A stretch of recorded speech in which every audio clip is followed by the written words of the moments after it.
할렐루야. 아름다운 그리스도인이란 글이 있습니다. 그 글을 보니까 아름다운 그리스도인은 참을성을 잃지 않고 화가 났을 때라도 건설적인 길을 모색하며 다른 사람의 행운을 시기하지 않으며 다른 사람의 가장 나쁜 점보다 좋은 점을 본다고 되어 있습니다.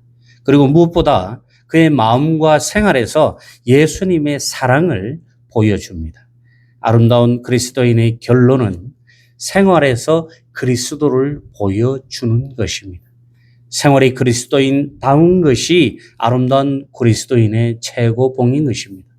많은 그리스도인이 아름다운 믿음은 가지고 있지만 아름다운 생활은 그리 많지 않은 것 같습니다. 대부분의 기독교인들이 지식적으로는 수준급의 신앙을 소유하고 있음에도 불구하고 생활에서는 수준에 달하지 못하는 미달되는 신앙을 갖고 있기 때문입니다. 신앙생활은 잘하지만 생활신앙, 즉 삶과 신앙이 연결되어 그리스도가 자신의 삶을 통해서 드러나지 않는 그런 그리스도인들이 많은데 이것이 우리 신앙인들의 아킬레스건입니다. 미국의 마이크 머독이라는 이 성취 동기 개발 강사이자 목사인 그의 책에서 일상생활을 바꾸지 않는 한 인생은 변하지 않는다라고 했습니다. 그러나 저는 이렇게 말합니다. 인생이 바뀌지 않는 한 일상생활은 변하지 않는다.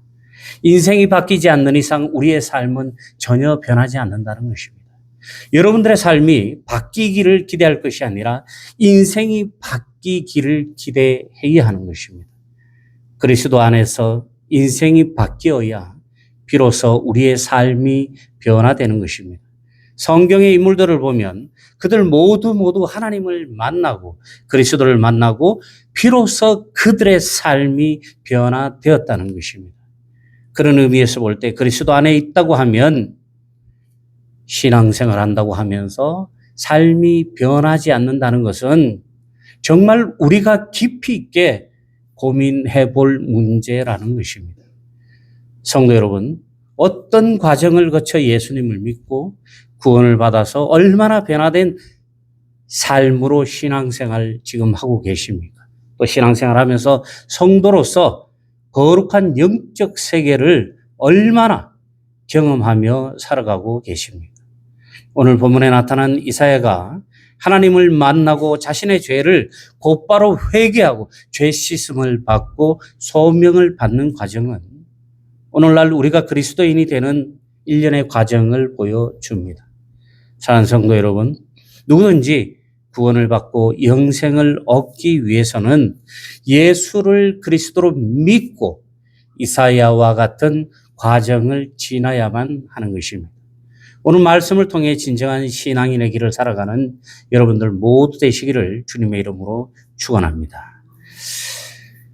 첫 번째로 하나님의 나라는 성도들의 거룩한 세상입니다. 오늘 본문에서 이사야가 본 환상은 요한계시록 4장에 요한이 본 환상과 같습니다. 이사야 선지자는 남유다 임금 요아스의 손자이자 아모스의 아들이었습니다. 그는 아수르의 침략으로 북이스라엘 왕국이 망해가고 남유다 왕국 내에서는 이 종교적 관용주의가 팽배하면서 흉흉해진 시기를 살고 있었습니다. 이 당시 종교적 관용주의가 왜 흉흉하고 이들의 삶을 망할 수밖에 없는 삶으로 인도했냐면 유대인 민족이 위기에 빠지면서 야훼 사상의 이 근본주의가 강해지고 다른 이방신을 인정하는 것은 외세에 굴복하는 것과 다름없는 상태였기 때문입니다. 다시 말하자면은 유대인들은 유일신앙으로 살아가는 사람들입니다. 하나님 외에는 절대 섬길 수 없는 사람들입니다. 그들은 이 야훼 신앙으로 인해서 이방인들과 결혼도 할 수 없었고 그들과 함께 생활하는 것도 금기시 되던 시대였습니다. 이런 그들에게 이사야서에서 나타난 메시지는 암울하고 절망적이며 정의와 평화가 없어져가는 그들의 상황을 바라보며 강력하게 규탄하고 심판을 경고하면서 동시에 미래에 그들에게 닥칠 세상, 곧 공평과 정의의 기초 위에 세워진 생명과 평화의 하나님 나라에 대한 비전과 희망을 말하고 있습니다. 오늘 본문 이사야서 6장 3절 말씀에 서로 불러 이르되 거룩하다 거룩하다 거룩하다 거룩하다 만군의 여호와여 그의 영광이 온 땅에 충만하도다 하더라 해서 이 거룩하다 거룩하다 거룩하다란 구절은 성경에 2번 나오는데 구약 성경 오늘 말씀 이사야 6장 3절 말씀에 한번 나오고 신약 성경에 한번 요한계시록 4장 8절 말씀에 한 번씩 2번 등장합니다. 이 두 경우 모두에서 이 구절은 천상의 피조물에 의해 언급되거나 노래로 불리며 또 두 경우 모두 하나님의 보좌 앞에 옮겨진 사람의 환상 안에서 일어나는 사건을 말하고 있습니다. 첫 번째 경우는 선지자 이사야에 의해서 기록되어졌고 두 번째는 사도 요한에 의해서 기록되었습니다. 사람은 하나님의 형상대로 지음을 받았고 물론 하나님과 비교할 수 없이 적은 것이지만 하나님께서 가지고 계시는 많은 속성, 즉 사랑, 긍휼, 신실함 등의 속성을 하나님께로부터 우리에게 물려받았습니다. 그러나 하나님의 특별한 속성들, 즉 무소부재, 전지전능, 그리고 거룩함과 같은 속성들은 창조된 존재가 결코 하나님과 공유할 수 없었을 것입니다. 하나님의 거룩하심은 하나님을 다른 존재들로부터 구분하고 하나님을 다른 모든 것들과 뚜렷이 분명하게 구분하는 것이었습니다. 하나님의 거룩하심은 인간의 완전하고 죄 없이 순수한 것을 뛰어넘는 것입니다. 아무리 인간이 무결점에 완벽하다라고 얘기해도 그 사람은 하나님을 뛰어넘을 수 없는 것입니다. 또한 하나님과 같아질 수도 없는 것입니다. 이러한 착각이 빚어진 구약의 사건들을 보면 에덴 동산에서 아담과 하하가 동산 가운데 있는 선악과를 따먹음으로써 지혜를 얻고자 했던 사건들과 바벨탑을 만들어서 하나님 가까이 하나님과 같아지려고 했던 그 무모함이 하나님께 죄를 짓는 결과가 되었던 것입니다. 이러한 하나님의 이 거룩하심은 하나님의 다름, 즉 하나님의 초월성의 본질임을 우리는 기억해야 하는 것입니다. 하나님의 거룩하심은 하나님의 엄청난 신비를 포함하며 우리가 하나님의 거룩하심과 능력을 조금이라도 이해할 때 하나님을 경이로움 가운데에서 우리가 바라볼 수 있도록 해주는 것입니다. 오늘 보면 이사야 6장 말씀에 묘사된 이사야의 환상에서 이사야는 하나님의 거룩하심을 직접 목격했습니다. 이사야는 하나님의 선지자이자 의인이었음에도 불구하고 하나님의 그 거룩하심을 맞닥뜨리자 자신의 죄를 깨닫고 죽게 되었노라고 절망하는 반응을 보입니다.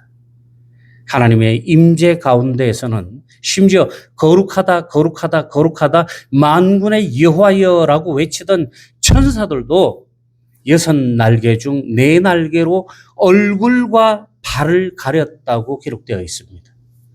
얼굴과 발을 가리는 것은 의심의 여지 없이 하나님의 즉각적인 임재 안에서 직관적으로 영향을 받은 경의와 경외심을 나타내는 것입니다.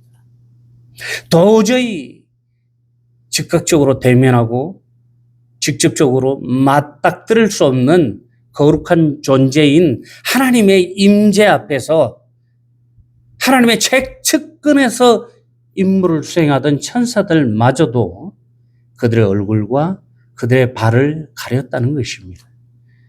하나님께서 임재하실 때 옆에 있던 스랍은 천상적 존재이며 초자연적인 존재, 즉 천사나 천사와 같은 존재를 말하는 것입니다. 이들은 영적인 존재이자 인격적인 존재들입니다.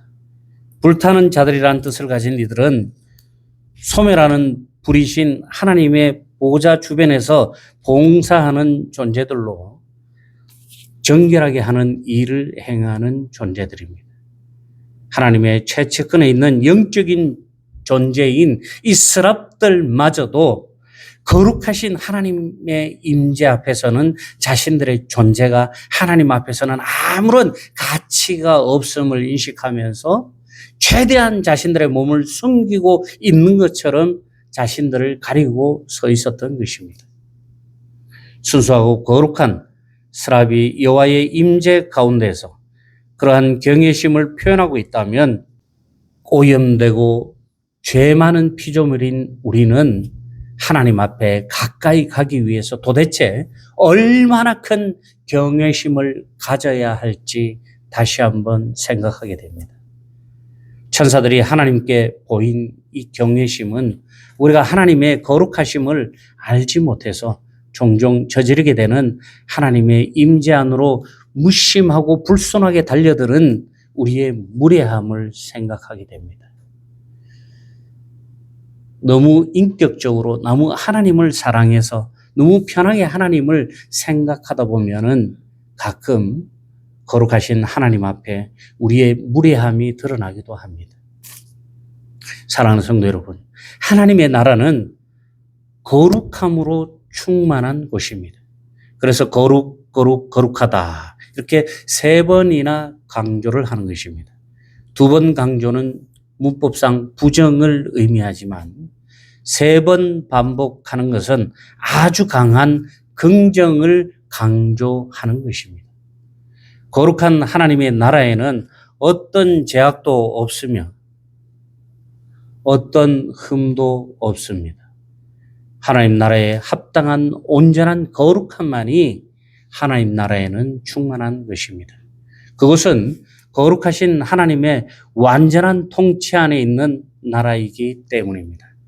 그래서 죄인인 모든 인간은 죄사함을 통해서 깨끗함을 받지 않고서는 결코 하나님 앞에 나갈 수 없는 것입니다. 또한 하나님이 통치하고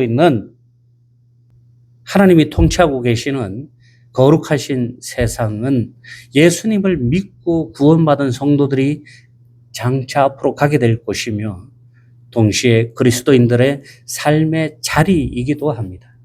우리가 성도라고 불리는 것은 그냥 우리가 교회 다니니까 그냥 듣기 좋으라고 부르는 것이 아니라 세상과 구별된 거룩한 사람이기 때문에 성도라고 부르는 것입니다. 그러므로 성도는 하늘에 속한 거룩한 성도로서 거룩함을 가지고 세상을 살아가는 사람들이고 그렇게 살아가야 하는 것입니다. 죄악과 타협하지 않음으로써 세상과 구별되어서 거룩한 삶을 살아가는 여러분들 모두 되시기를 바랍니다. 2번째, 회개를 통한 죄 사함을 우리는 받아야 하는 것입니다. 우리는 죄에 대한 사함과 용서를 세상에 받는 것이 아니라 하나님께 철저한 회개를 통해서 죄 사함을 받고 죄 씻음을 받아야 하는 것입니다. 오늘 본 말씀 6장 5절 말씀에 내게 재앙이 있겠구나. 내가 죽게 되겠구나. 나는 입술이 더러운 사람인데 입술이 더러운 사람들 사이에 내가 살고 있는데 내 눈이 왕이신 만군의 여호와를 보았으니. 아멘. 우리말 성경으로 제가 읽어드렸습니다. 이사야는 환상을 통해서 하나님을 목격한 후에 자신이 죽게 될까봐 두려웠습니다. 그것은 거룩하신 하나님을 본 자는 반드시 죽을 것이라는 말씀, 출애굽기 33장 20절 말씀, 또 이르시되 내가 내 얼굴을 보지 못하리니 나를 보고 살 자가 없음이니라. 아멘. 이 말씀에 비추어 볼 때 오늘 이사야가 하나님을 직접 대면하고 이렇게 말하는 것은 너무나 당연한 것이었습니다.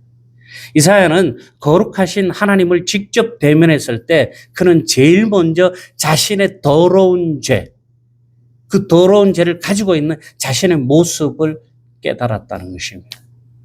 여러분, 오늘날의 세상이 어떤 세상입니까? 아무리 큰 죄를 지어도 자신의 죄를 인정하지 않습니다. 자신이 무슨 죄를 지었는지도 모르고 어떤 죄를 짓고 살아가는지조차 알려고 하지 않는 세상에 살아갑니다. 더러는 세상의 모든 사람들이 그것이 죄라고 지탄했음에도 불구하고 죄를 인정하지 않고 꿋꿋하게 죄악된 행동으로 살아가는 사람들도 있다는 것입니다. 그러나 이사야가 자신을 죄인으로 고백하자 천사 중 하나가 제단에 덤불을 가지고 와서 그의 입술에 대어 주었습니다. 그러자 이사야의 더러운 죄가 깨끗이 사하여졌습니다. 여러분, 이것은 기독교 구원의 기본적인 법칙 구조를 보여주는 것입니다. 기독교 구원의 기본 구조가 뭐냐면 모든 인간들은 죄를 가지고 태어나고 죄를 짓고 살아가는 죄인들로서 하나님 앞에 회개함으로 하나님께서 우리의 죄를 용서하여 주시고 그것을 통해서 제사함 받고 구원받아서 하나님의 자녀가 되는 것입니다. 죄인인 우리는 예수님을 믿어야 죄를 용서받고 구원을 얻을 수 있습니다. 천사가 이사야의 입에 대어 주었던 이 덤불은 예수님의 십자가 보혈을 의미하는 것입니다. 예수님을 우리 삶의 구주로 영접하면 그분의 보혈이 우리의 과거와 현재 그리고 미래의 죄까지도 깨끗하게 하시는 줄로 믿습니다. 이런 하나님의 전적인 은혜로 말미암아 그리스도의 보혈이 우리의 죄를 씻음으로 우리도 이사야가 보았던 그 거룩한 하나님 나라에 참여할 수 있는 자격을 얻게 되었습니다. 우리의 죄를 사하여 주시고 구원하신 하나님의 은혜에 감사하며 기쁨으로 찬송하며 살아가시기 바랍니다. 마지막으로 신앙인의 길은 하나님께 자원하여 헌신하는 삶을 사는 것입니다. 하나님이 8절 내가 누구를 보내며 누가 우리를 위하여 갈꼬라고 말씀하셨을 때 이사야는 서슴지 않고 먼저 손을 들어 헌신했습니다. 요즘은 권사님들 신년에 뭐 시키면 교회에 안 나올 거라고 미리 겁박하시는 분들도 계시는데 여러분, 이사야는 하나님께 죄사함을 받은 후 그 은혜에 대한 보답으로 하나님께 헌신을 다짐합니다. 구원을 얻은 신앙인들이라면 누구나 이 이사야와 같은 과정을 거치게 됩니다. 구원을 얻은 성도는 하나님의 거룩함에 참여합니다. 그리고 하나님을 위해 헌신을 다짐하는 것입니다.